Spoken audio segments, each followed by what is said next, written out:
What's up, everybody? Welcome back to the podcast. We are in a new season of life, a new season of the podcast. This is Sister Liz, and I'm here with my BFF, Sister Elizabeth Greim. How are you? I'm doing really well. How are you, Sister Liz? Good. Happy Feast of St. Vincent de Paul, the Oh, happy 27th of feast. September. Yes, I know. It's so exciting. Every time it rolls around, and I know we're going to be starting a new season of the podcast. I mean, that's like been an added extra, to kind of mark the date of Vincent's feast day. Um, yeah. Do you have anything planned? We're going to go to a special mass at St. Catherine Labouré with a bunch of Ah, CMs, and yes. it's a CM parish, a Vincentian parish, and so that'll be really fun. Well, we will be having Mass here at the hospital, St. Agnes Hospital in Baltimore, as we are wont to do. And we'll have a priest celebrating, not a CM, those guys aren't around here in Baltimore as at this point, but we'll have dinner together and everybody contributes and it's, special prayers and all that good stuff. And it just, for me, it has felt like coming home, coming back to this area. As many of you know, I was on mission in Texas for quite a while, and now I'm here in Maryland. And it just, yeah, it's so refreshing to be back in the area and to see the sisters come through. We are kind of like we're a house of hospitality in some sense because so many of the sisters fly in and out of Baltimore or drive in and out of Baltimore to get to where they're going. And so it's fun to see who's going to be visiting our house and staying with us today. Sometimes I'm not as aware of our schedule, and so it's delightful surprises when we see the sisters Yeah, come through. that's really funny because being down in Texas, there was not very many people coming through It's Harlingen, on the and way to so nowhere. I'm just saying. yeah, and it can feel, those are the times it can feel a little isolating. So then when you come back into the fold in this sense, of a bigger house and more centrally located, especially close to Emmitsburg, Mm. um, yeah, it does create difference. It's kind of like being in St. Louis. You see a lot more people than I did when I was in Utica. But that's the exciting part of our life. Sometimes you're just you and the three others you live with and the poor you Yes. serve, and then other times you're in like, the big mix of community life in the larger sense. So that's pretty cool. Yes. That's great. That's great. And So I have to ask, is yes. it going to be Father Mike Murphy? Will be the celebrant? Oh, I know. I wish. No, he's not going to be. Oh, He'll be saying mass for us next week. Father Mike Murphy is a good friend of Sister Elizabeth, and he says mass for us usually a couple times a month. But your name comes up almost every time that he comes over. Just saying, well, he just anytime I has a think about great heart Baltimore, for. yeah, he's a wonderful, wonderful priest, and we worked together at my brother's keeper, the very first, really the first meal program and outreach center that I was involved in with him in Baltimore. Um, yeah, and he's just a good friend, just really, but we don't Mm, get to see or talk to each other nearly often enough. And so it would I was just going to say the next time you see him, please of tell him I course, give said him hello. your Yeah, regards. please do. Yeah, what a gift. And, I was back to St. Vincent de Paul, our dear founder. I came across a quote the other day, which is so fitting for me being in a new ministry now. When you go into a new mission, it can be somewhat unsettling in one way and some anxieties and worries. And this is the quote that came by my path here. It says, "Oh God, grant that we may walk in your steps. Lead us to seek your kingdom and its justice, and leave all other worries in your care." That is Oh, St. Vincent de Paul, wisdom from St. Vincent de Paul, everybody. No matter what y- situation you're in, leave that's it to right. his care because God's in charge. We Yeah, are not. it's it's been really with the seminary sisters um, taking just having not having to, but taking these deeper dives into the writings of Saint Vincent and Saint Louise, of course. Um, but it's sometimes comical because Vincent can be quite a character. He tells crazy stories, um, but there are other times he is very sensitive, and I realize for at that point an older gentleman in the life of these young women who were entering the company. He had a great love for them and a great appreciation for their courage to be joining and entering into the work of service and community life outside the cloister, you know. Mm. And I think that he just appreciated them so much, and that's so it's so refreshing and so historically, um, I think, something to really ponder on, because in 1633 to 1660, when he died, not very many men, let alone priests, appreciated the work of women, and certainly were not out there encouraging the work of women outside the cloister or the house, even. And so he's just a champion, real champion for women to find their vocation wherever it was. And so yeah, so that quote's kind of perfect for him. He sometimes could be a real sensitive lug, and Yeah. yeah, What a yeah, guy. What a guy. yeah, If yeah. you don't What a know much guy. about St. Vincent de Paul, please read up on him. He's got quite a story and great wisdom, timeless. So, not just for way back then, but for today. And yeah, he was a pioneer, and we're going to hear hopefully this season a little bit more about our pioneering sisters in the U.S. Not the entire season, of course. We'll have many episodes on different things, but um, yeah, talk about your go west, my daughter, Yeah, out to California. maybe it's the spirit of St. Louis. I don't know, and under the shadow of the arch here in St. Louis, I feel this desire to go west, to be at the gateway of the West, and I've been passing through it, and will again in the next week. We're going to be sending another sister on mission in the province of St. Elizabeth Ann Seton, which is predominantly in California, Utah, Arizona, and Alaska. Those are the four states that their sisters in that province are present. So it's very exciting because I had spoken about it a little bit at the end of last season, but this season we're going to do maybe a little series on the work of the sisters, their beginning works in California, especially the journey to San Francisco and Los Angeles. But we have some beginnings in Santa Barbara, California, and so we're talking to the archivist and some other sisters who have been in Santa Barbara, and to talk about the work there and their work with the Franciscans friars who are there at the Santa Barbara mission. It's really exciting to just It's kind of good. do some of that highlighting of the history of our sisters, which some of the works of the sisters were in the states before they were even states. Mm. So we were kind of out there pioneering with the rest of the country, and I think we forget that history sometimes, and so we just want to really bring that into the fore. So that will be a project I'm working on this season for sure. Yes, and we're also going to hear about different ministries currently happening out west, but then in other parts of the country as well. And so, um, the thing we're presenting to you to kick off this season 7 is the great state of Georgia, the great city of Macon, and Daybreak over there. And so, Sister Theresa Sullivan's going to talk a little bit about that. We interviewed her at the provincial meeting, which has since been a couple months ago. And do you want to say anything in intro to this episode? I mean, what a great work that has happened. The Lord has really brought to life and brought so many communities together to support those who are homeless. Any thoughts? Yeah, it's funny. I saw on a CNN report about maybe a few months ago that Macon, Georgia, was listed as like one of the top 7 cities, according to CNN.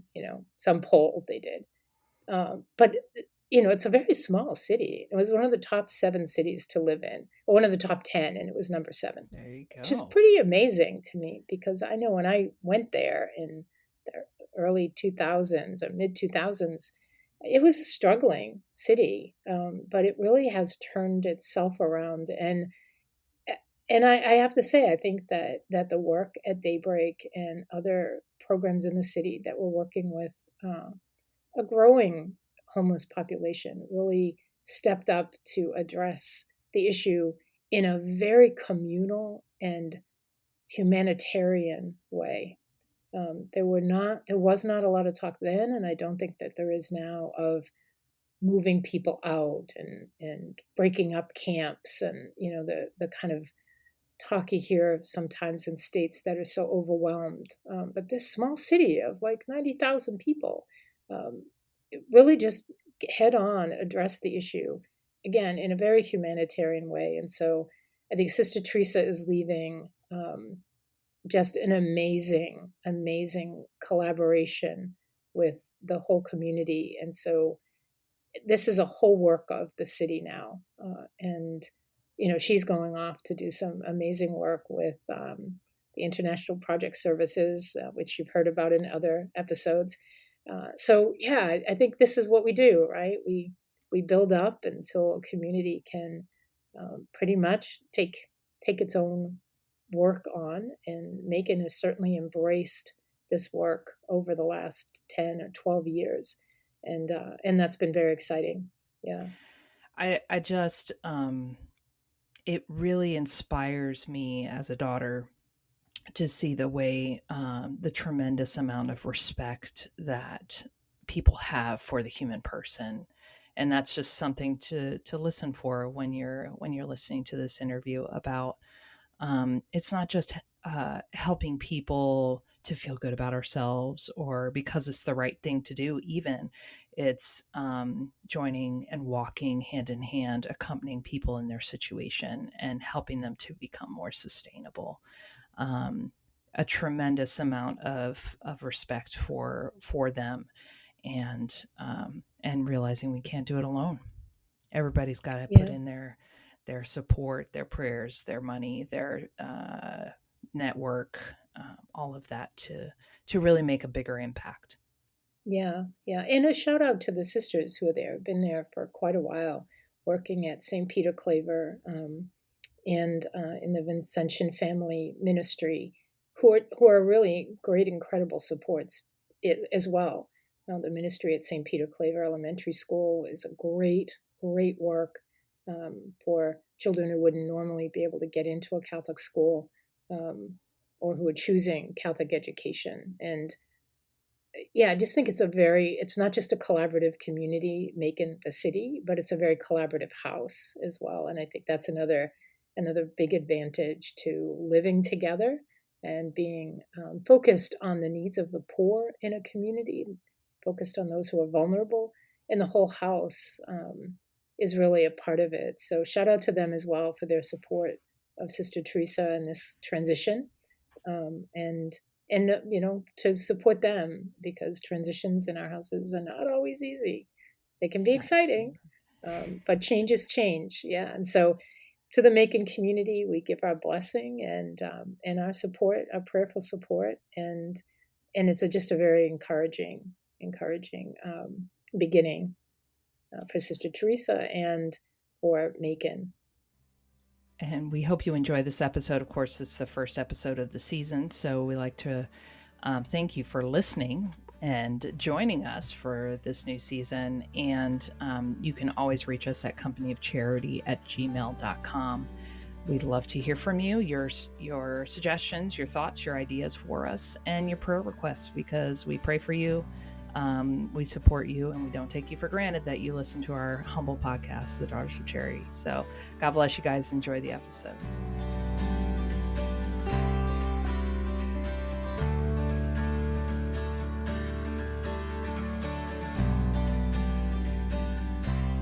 So we're blessed to have Sister Theresa Sullivan here with us on the podcast today. Thank you so much for joining us.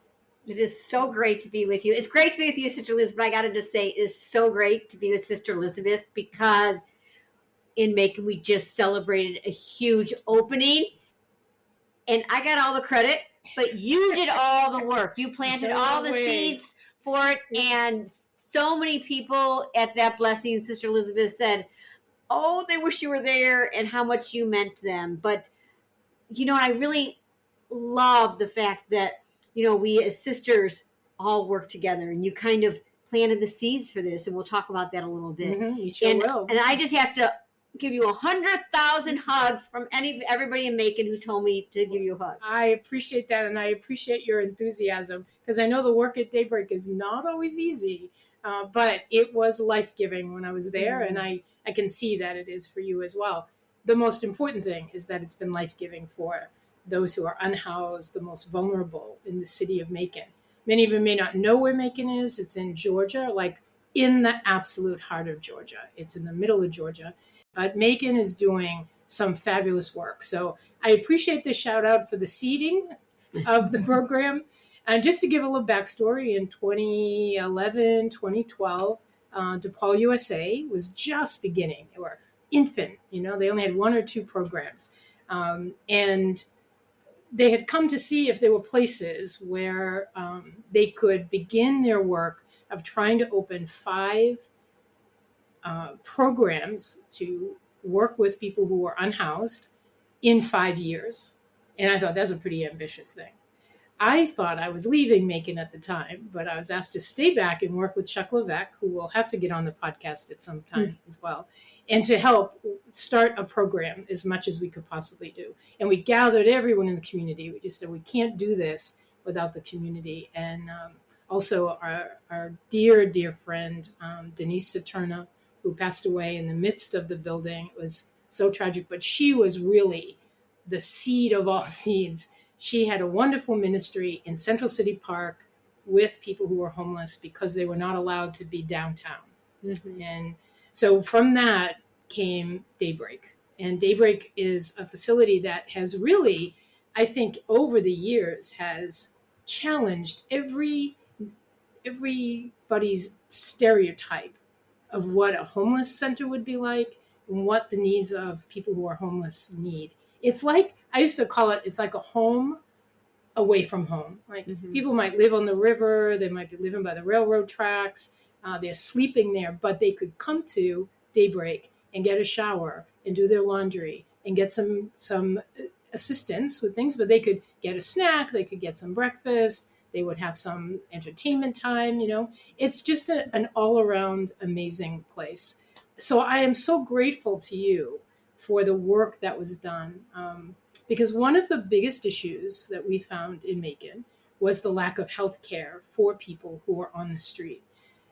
They were dying from infections because they couldn't get the care they needed, and they were frequenting the emergency room, which is not good health care. Never in my wildest dreams would I ever have thought of opening a health clinic. I had no idea what we were doing, but we thought, you don't have to know, you just have to do it. And when you open it, people will come. And we had great partners in opening that clinic. And the clinic then led us to realize we needed a respite center. One of the clients had broken his leg. He had gotten in a fight and it was infected, and there was no respite place for him to go. There was just no place that he could go to. And we were able then to find him somewhere, which was not a nice place. And we would go out and travel to get him and bring him back to the center. It was not a good situation. And that's when we went to the hospital at that time and said, we need some help. And so the respite center that is there now, it was just the beginning of everything else that you've done. So that's just to give you an idea of where it was 2011. Here we are now, 2024. In the dreams of all of us, myself as the beginning director, Sister Katie Norris, who came after me, and yourself, we've just had so many dreams, wishes for Daybreak and for the city of Macon. So give us the update of what just happened, because it was monumental, really monumental. St. Vincent, when he was talking about the founding of the community, he'd say, I didn't start it. Mademoiselle didn't start it. Father Portai didn't start it. And I understand that now because so many people have had their hands in this opening. And it was over 10 years in the making. We just partnered with the Macon Housing Authority, Piedmont Hospital, and have opened 82 units of 1 and 2 bedroom apartments. And in the middle of that is a 12-bed medical respite. That's insane. It's That insane. is crazy. It's crazy. I saw an aerial shot. I don't want to interrupt, but I saw an aerial, and if you have it, you really need to post it somewhere to get the impression. The original Daybreak, the building that we found, we stuck little miraculous medals all around it. So we put medals in this foundation.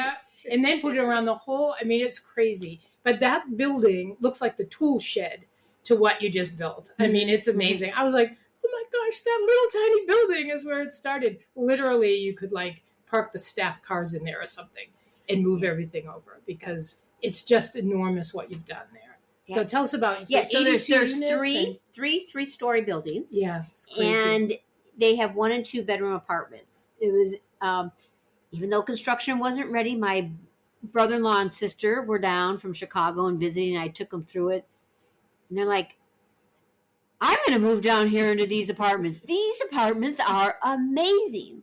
And the beautiful thing is both Macon Housing Authority and Daybreak just have that sense of respect and that sense of people should have what is nice, what will help them to thrive.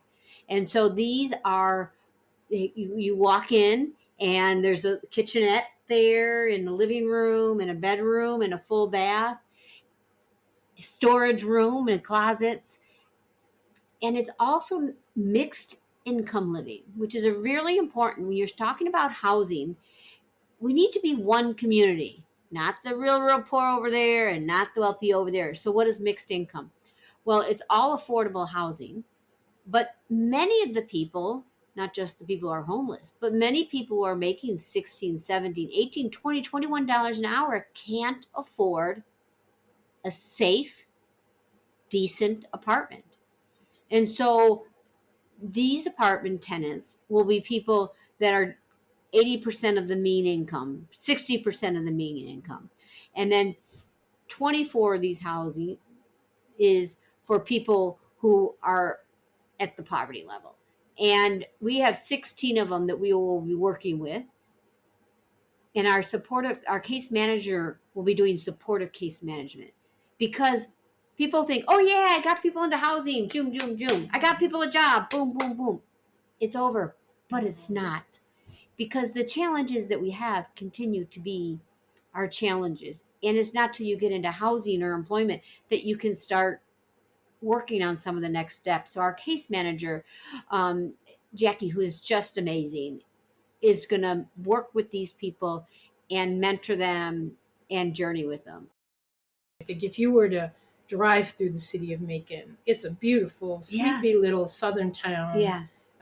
It's precious, and the people are just so amazing. Mm-hmm. And they didn't always know, but they do now. They didn't know what was happening in their own community, in the hours of the evening, Mm-hmm. And I think one of the things that I always liked about Daybreak, or that how the community embraced the work of Daybreak, was one of the things we tried to do was to make it a community center that happened to Mm-hmm. also serve people who were homeless, Yeah. but that it was available to the whole community. And that's what I saw in that video. I tried to watch most of the opening of all of this. And what I realized was we had students from Mercer. Professor would come with her class and have class at Daybreak, and some of the participants would join in the class. We've had plays at Daybreak that Mercer University or the local high schools would put on. A couple of groups had their board meetings in our little boardroom. Mm-hmm.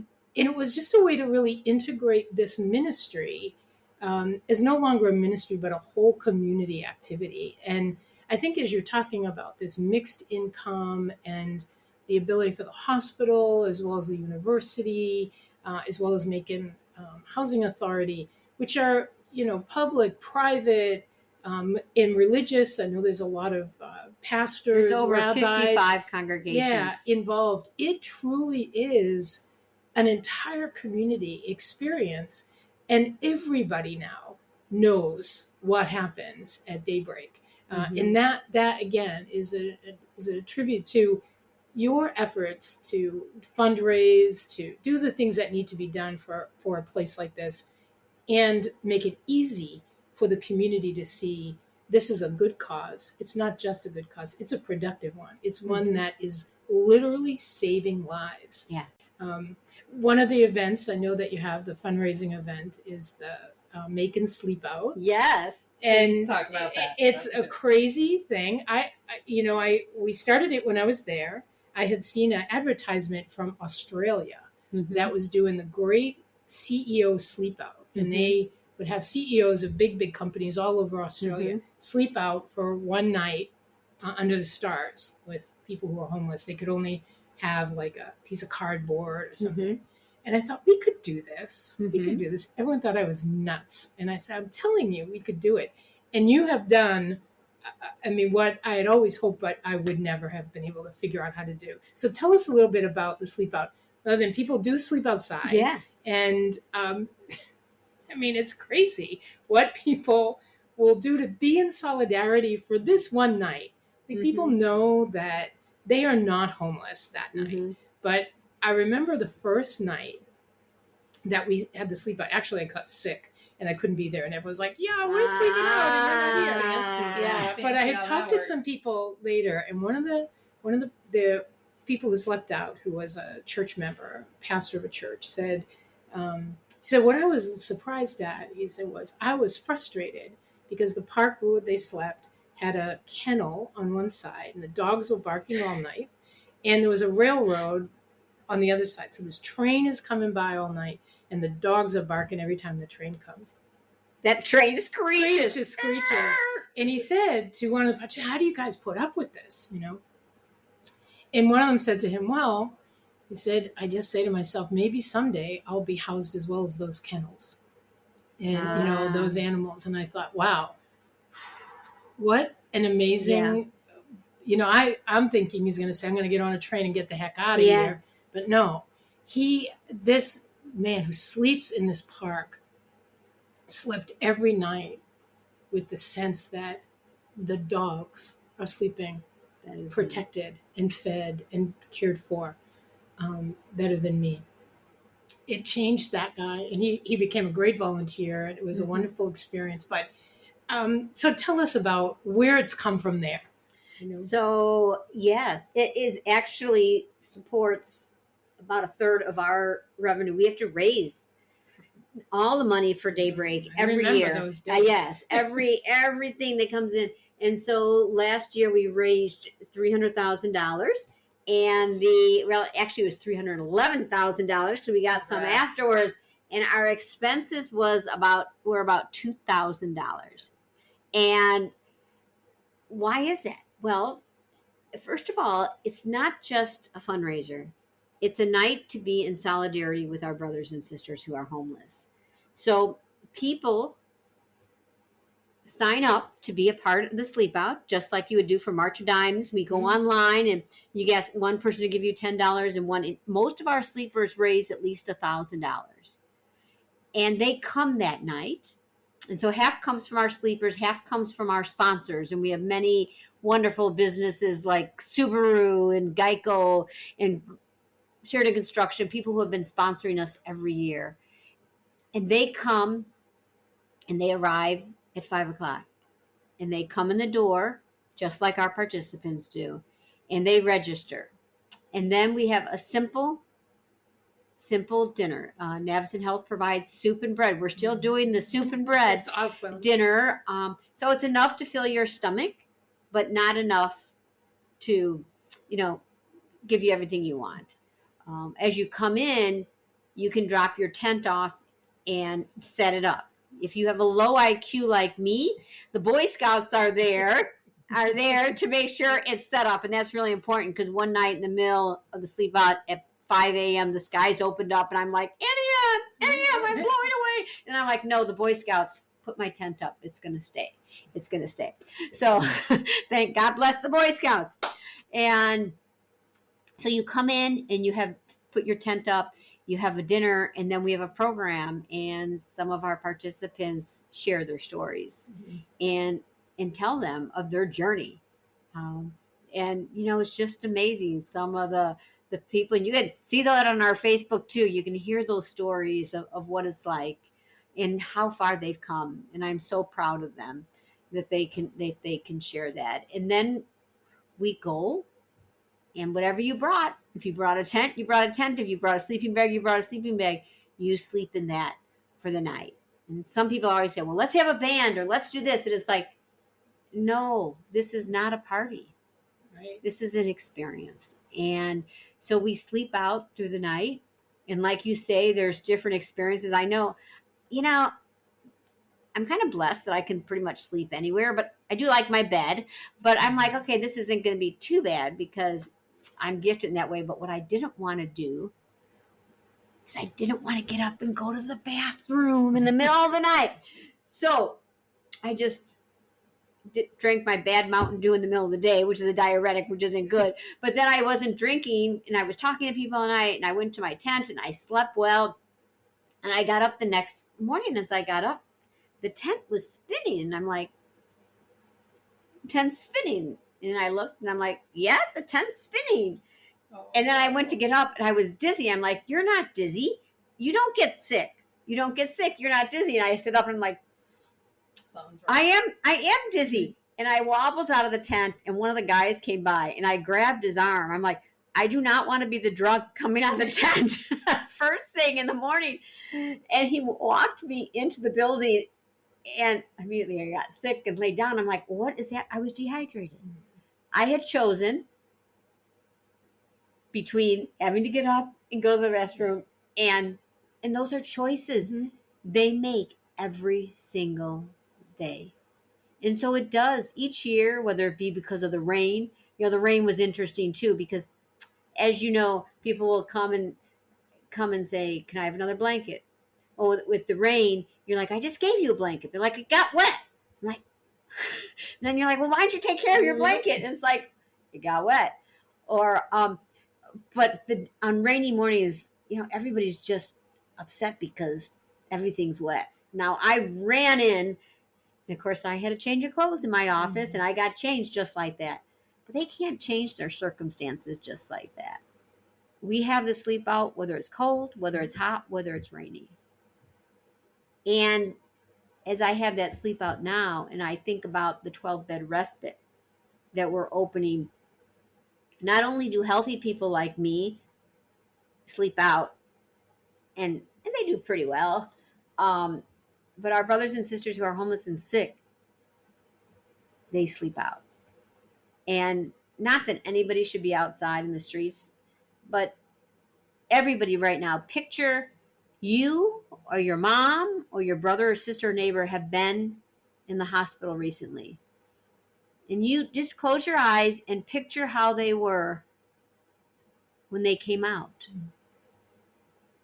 They were on the road to recovery, hopefully, but they weren't better. And yesterday I was so excited. John came in. He has said I can talk about his story. John came in. I'm like, oh, John, how you doing? John is housed. When we were first building the respite, I really wanted it to move along. So I'm like, John was one of the other people. I got to get John off the streets. Why did I have to get John? Well, I first met John when he was discharged from the hospital. And he has worked his whole life, but he's now got arthritic legs and other things, so he can hardly even move. And he was walking in, if you've ever seen a stroke patient or whatever, like this, without a walker, without anything. And I'm a nurse. I'm like, fall, no, prevent the fall. And so I'm like, this can't be. So I was so excited. We had a rollator walker, because people donate us things all the time. I'm like, oh, thank you. So I got the rollator walker, and not only was the rollator walker for John to walk with, but then he started putting all his things on his walker. And we had closed the gate because we had already closed. And so he went out the front door, which has just 2 steps. Mm-hmm. And I was watching John go out the front door, and with everything on that walker, I could see the walker just going forward. I'm like, no, John. And I stopped it. And then I thought, what do I tell him? Do I tell him not to carry his clothes in a sleeping bag so he's not only outside with no thing to sleep, which is the safe thing to do as far as the walker? I mean, there was no good solution. We had gotten him his blood pressure medicine. We got the walker. Well, guess what? God is a good God. God is a good God. Amen. The next day, we get this donation. I have never gotten anyone except for this one. Someone dropped off what I call a Cadillac walker, but it was a rollator walker that was very wide and very, very sturdy. And I gave it to John, and then John could put all his all his stuff on it. And really, now still, it's insane to think that someone that needs that kind of instrument is out on the streets. It took us 2 years to get him in housing. And he did get in housing before we opened the apartments. But I kept thinking, I mean, and he'd go with his walker, his Cadillac walker. He still has his Cadillac walker.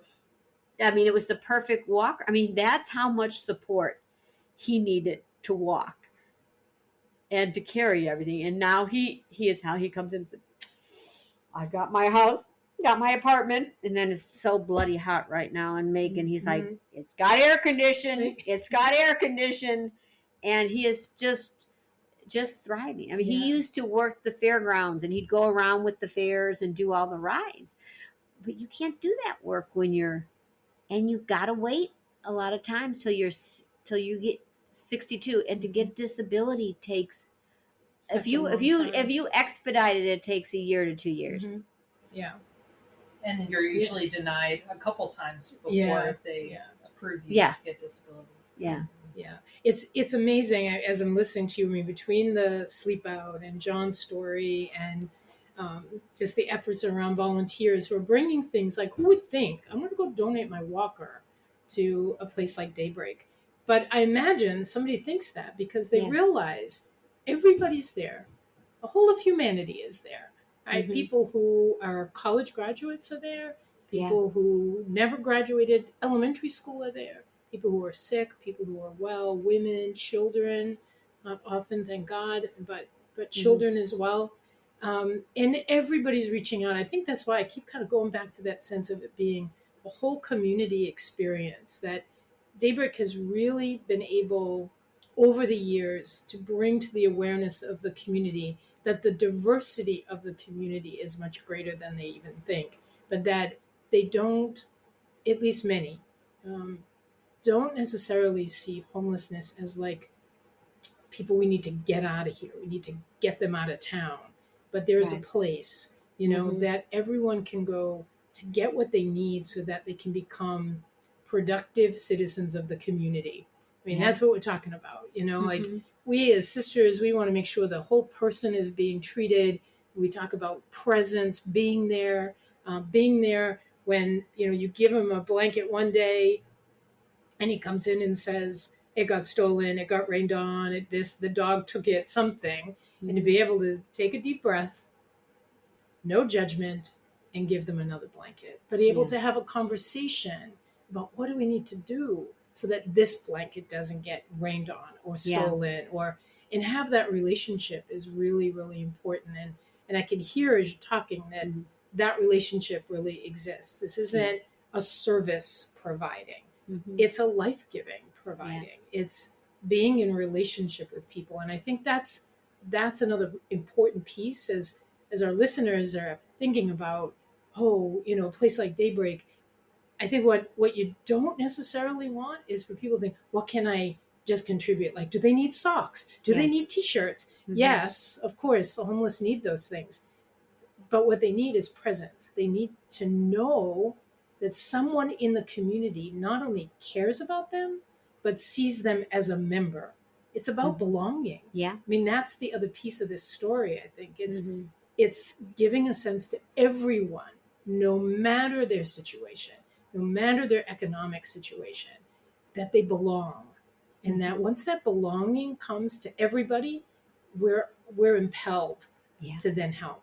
I don't want anyone in my community to suffer in this way. And I think that's what's happened in Macon. Many hearts, again, not always everybody, but many hearts have been opened, and corporations, hearts that, we don't always think they're going to open, but they did. I mean, because they see that a thriving community helps everybody.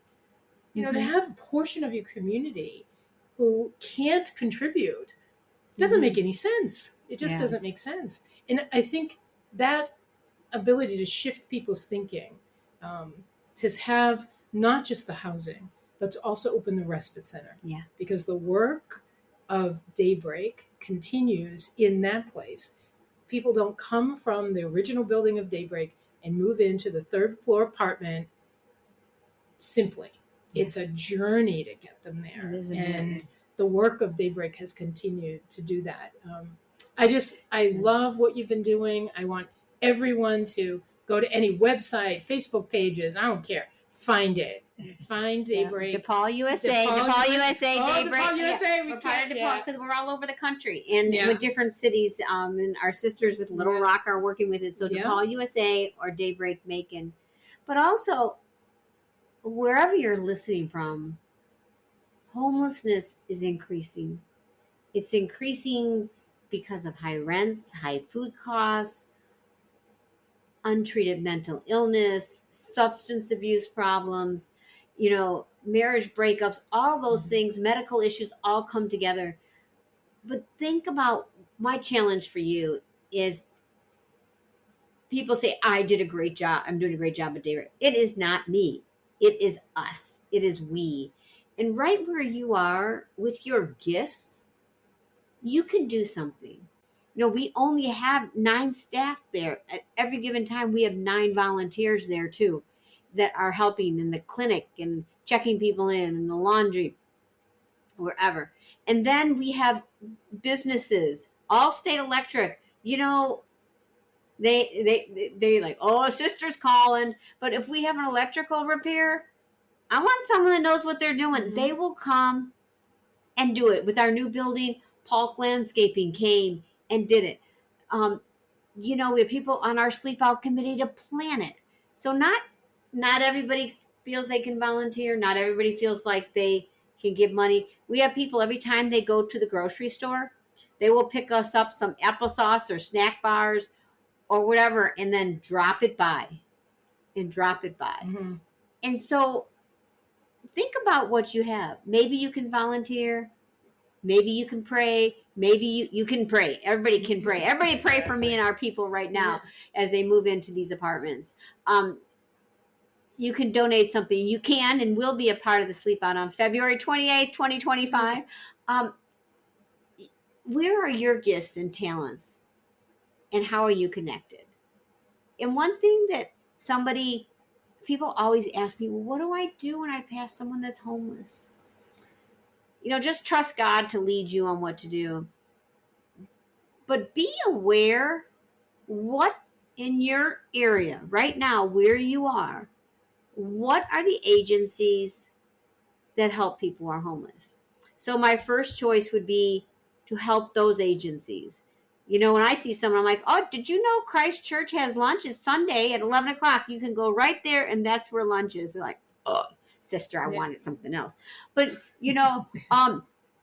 sometimes, I carry Burger King or McDonald's gift cards in my thing because you realize you can't even go to the bathroom. You can't go into a restaurant unless you buy something. Go in, you'll see.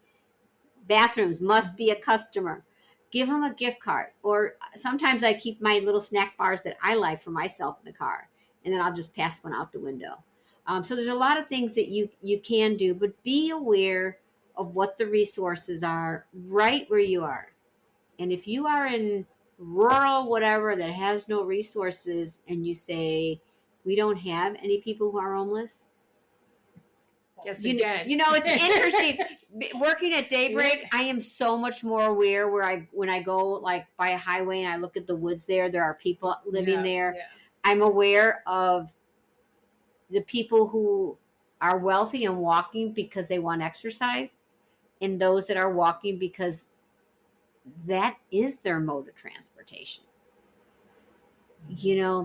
Be aware. There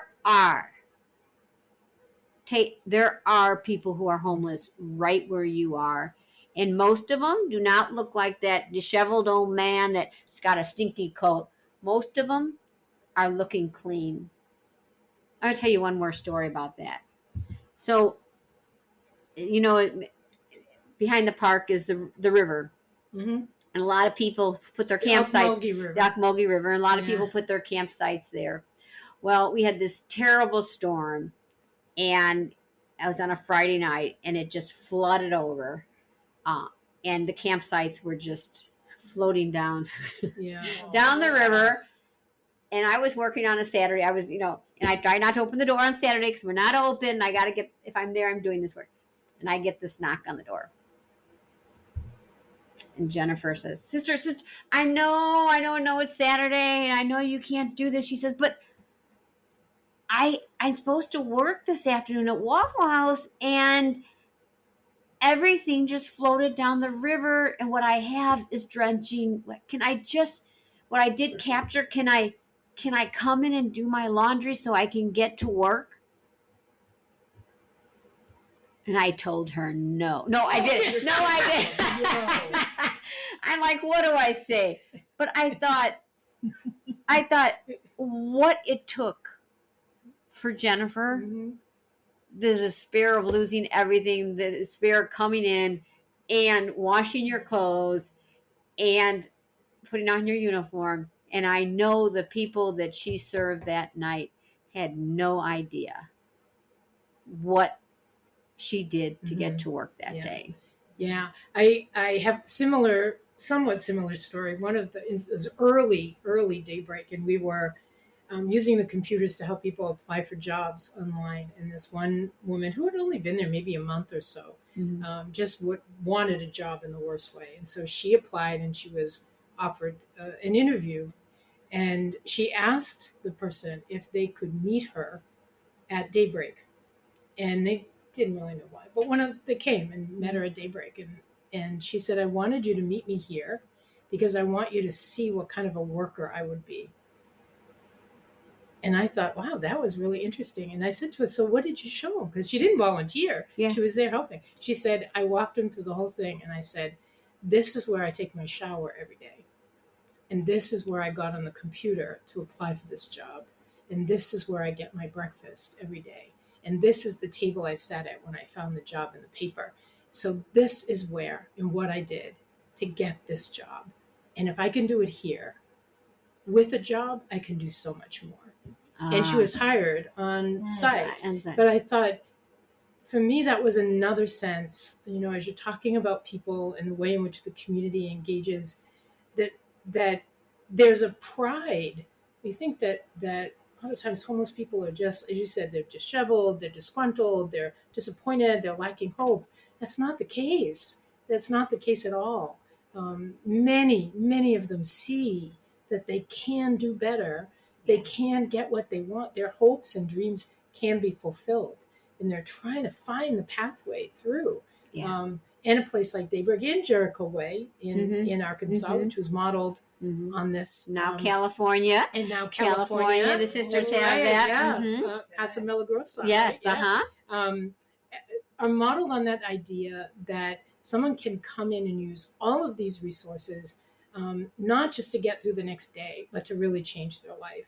It may help them get through the next day, but each day will be a day supported by a group of people, sisters, Depaul USA, to say we care, we believe in you, we know that this can change, that this situation in your life can change. And the work that's being done at Daybreak and will continue, which is so, so important. I know, it doesn't fall apart. No. If the community has embraced it, they will embrace it forever, and that's the important thing. We're going to come and go like anybody else, like everybody else. They have volunteers come and go, participants come and go. We're going to come and go. And that's really our mission as Daughters of Charity. Our mission of Daughters of Charity is to help and support and then move on. That's right. To the people, to where the greatest need is. Yeah. And this, Macon may still have a great need, but it has such an amazing support system now. And so I'm just so grateful to you for continuing to live the dream, and it's such a witness, I think, that, starting a place when it was an empty shell, is symbolic in some ways of the journey of many of the people who we've both served there, along with Sister Katie, our interim, Right. the director between the two of us. Last story for me, I think this kind of sums it up in some ways. As we were doing construction, we were putting in the plumbing. Now, I didn't know.